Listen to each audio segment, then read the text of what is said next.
we both sleepwalk and talk. Oh, do you too? I heavily. Oh, wow. I actually, listen, I sleep dream in real time. So That's funny you brought that up because I was just talking about this 2 days ago. I'm gonna say something I hope is okay that I can talk to you about. Yeah.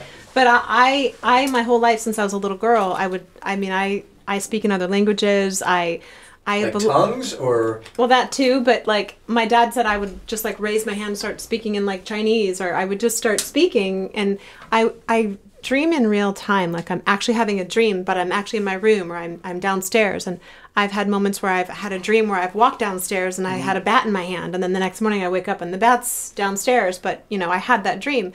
And I remember one time you talking about how you were having a dream and it was so real because you had a real bad sore on your arm. A cut. Yeah. And I asked you about it, and you said, well, I was dreaming, and I punched my fist through a window in the dream, and you actually did it in real life. I did it in real life. Yeah. Tell me about that.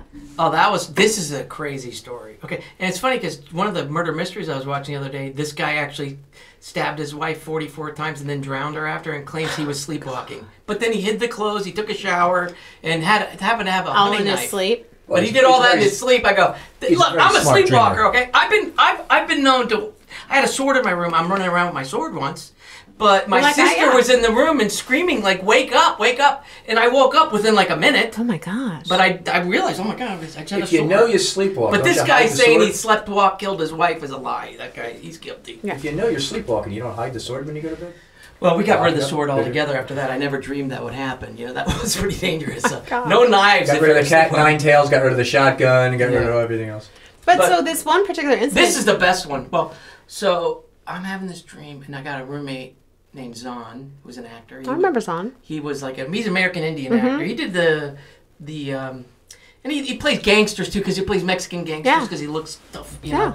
And then he also played American Indian. He did the Steven Spielberg miniseries. He was on. You'd come around sunset, and there is one Indian on that. As you turn sunset on the billboard, it was my old roommate. It was pretty cool. Yeah. So basically, he saved my life because I was having this major nightmare sleepwalking. It's called parasomnia. Some people either sleepwalk or they have night terrors. I have both at the same time. So I'm sleepwalking with a night terror. Oh my gosh. Psychotic. Like doctors looked at me like I was an alien. Wow. Yeah. Have you had this since you were little? I had it since I was little, but I haven't really, since I almost killed myself, it's kind of went away. It's weird, I guess. Wow. If you want to cure, it's a real thing. If you have parasomnia, scare yourself. Punch through a window and almost die. You might quit doing these crazy things. I remember at this, night. so go ahead. So I punched through the window, and then it cut my vein here, and it just squirted. And we had this big white lampshade. It was like blood everywhere. It was just bleeding everywhere. And then I passed out from the blood. So if he wasn't there, I could have bled out, you know. But he grabbed me. He put a towel around it.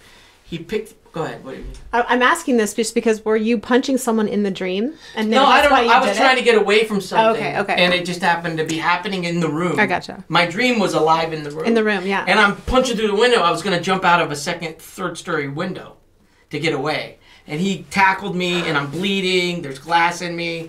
Wow. Blood here, blood everywhere, squirting through this vein, squirting out like a squirt gun. Like I could have hit that sign with the blood. Yeah. It was gross. And then he put a towel around it.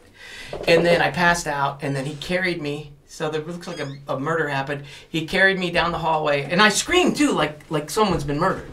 So think about living in an apartment building. You hear a crazy scream, a loud glass. Guys, I mean, I'm like a right. So people call the cops, and he had a motorcycle at the time. So he's like, "Can I take your car to the hospital? Take you to the hospital." So he takes my car. He puts me in the seat. I've got and he takes me to the hospital, right? And I had no gas in my car. On the way back, he ran out of gas, so he had to go. And it's like 5 in the morning, right? He had to get up early for an audition, and then he had to go get a gas can. He had to put gas in the car, and then when he came back, the helicopters and all the police were there. The homicide was there.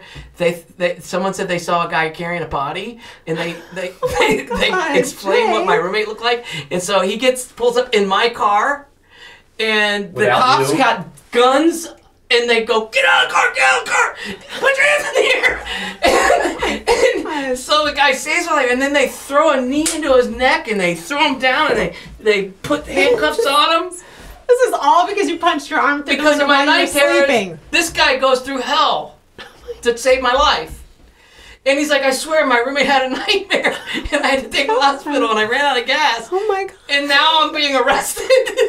And but like not just an arrest, like they put the heat on him, you know? I mean, Can we yeah. get this guy on the show as a guest and have him tell the story? I mean, oh, that would be good, honestly. yeah. So basically, that happened to the poor guy. Jay. And then he's like, I swear, my roommate had a nightmare. And he punched through the window, and I took him to the hospital. And, you know, there's like all the people are around. And then, boom, the cops had to come down to the emergency room to talk to me.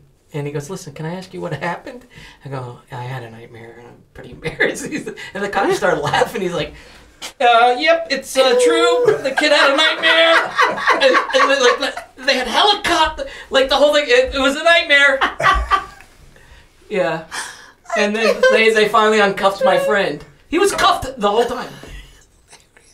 Because he plays gang members. They thought he was like some gang It's I member. never met that man funny. before in my life. Man, It's not it's funny, true. but I only knew. I've never told that story, and No, so because- it's good that you got that one. That's a true story. You know, my old roommate was Johnny Knoxville too. So Knoxville was on Howard Stern one day, and he was telling about having a roommate that had night terrors, and Howard Stern thought that was so cool, and they brought my name up, so that was pretty neat once.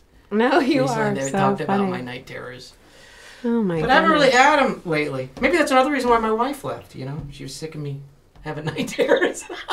Who knows? Well, I No, I'm talk a joking, lot in that's my it. sleep, and it's a real thing. I think a lot of people can identify with what you've gone through. You know, Yeah. people do those things. Now, I don't know to that degree of like saying, "Oh yeah, I murdered my wife." That's terrible. But Yeah, no, that guy I didn't believe it. yeah. But he did get convicted, so rightfully so. Watch and listen to new episodes of The Coriolis Effect with me, Cory Oliver, every Tuesday and Thursday on YouTube, Apple Podcasts, Spotify, Google Podcasts, and most other podcast distribution apps. We have fascinating guests from the entertainment, business, music, faith, and other industries who talk about their lives, opinions, beliefs, and upcoming projects.